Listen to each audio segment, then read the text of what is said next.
आज की हमारी कहानी है आपके माँ बाप की जिम्मेदारी आपकी है, मेरी नहीं। रीना बहुत परेशान हो गई थी। उसको समय नहीं मिलता था खुद के लिए। मम्मी अब कैसी हो आप? अब अपना ध्यान आप ही रखना पड़ेगा, मैं तो नहीं आ सकती अभी। रीना अपनी माँ से फोन पर बोली, माँ समय बिल्कुल नहीं मिलता है, क्या करूँ, मेरा भी दिल करता है आने का। हाँ रीना, तुम मेरी चिंता ना करो, तुम वहाँ सबका ध्यान रखना, यहाँ की चिंता मत करना। बेटी की माँ और क्या कहती। फोन रखते ही रीना फिर घर के काम में लग गई। आजकल माँ से शाम को ही बात होती क्योंकि सुबह के काम बहुत बढ़ गए थे।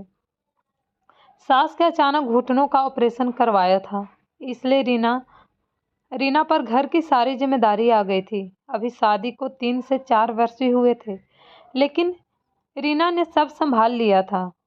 ऑनलाइन ऑफिस का काम रात तक चलता और वो बहुत थक जाती थी, इसलिए अभी नौकरी भी छोड़ दी थी क्योंकि उसके लिए नौकरी से ज़्यादा सास की सेहत जरूरी थी। रीना का पति राम यूं तो घर से ही ऑफिस का काम करता था और घर पर कभी कभार मदद भी कर देता।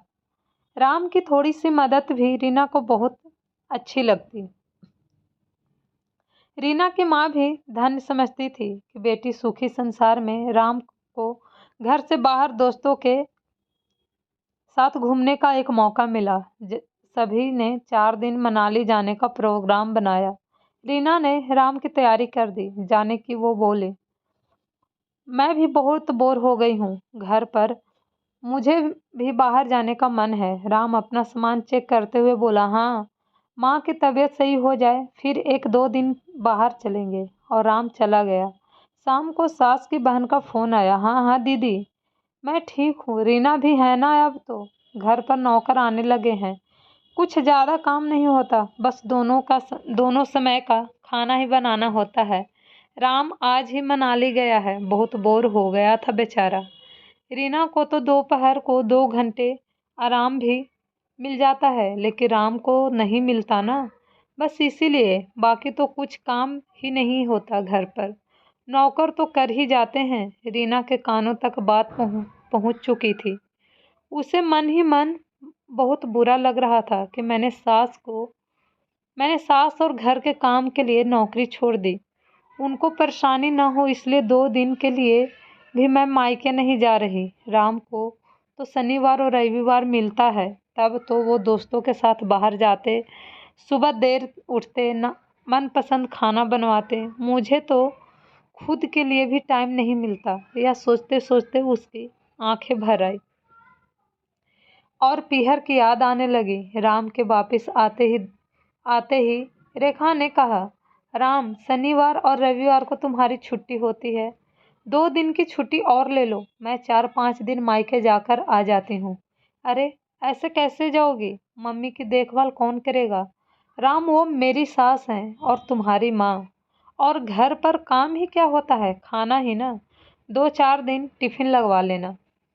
तुम तो अभी बाहर गए थे, बाहर तो सब खाया ही ना, या फिर अपनी बाई को कहना बना देगी। तुम कुछ समय माँ के साथ बिताओ, ऑफिस के काम के कारण तुम उन्हें समय नहीं दे पाए। रीना ने सीधे सीधे कह दिया, मुझसे नहीं होगा यार रीना, 4 दिन घर पर बोर हो जाऊंगा। राम ने उसे रोकते हुए कहा, राम, हम लड़कियां अपने माँ बाप को पराया कर सास ससुर की सेवा करती हैं।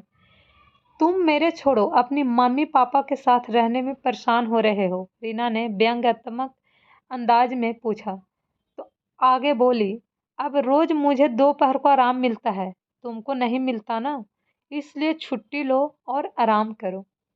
मम्मी के साथ बैठ बातें करो, उनको समय पर दवाई देना, टीवी लगा देना, थोड़ी पैर की एक्सरसाइज करवा देना।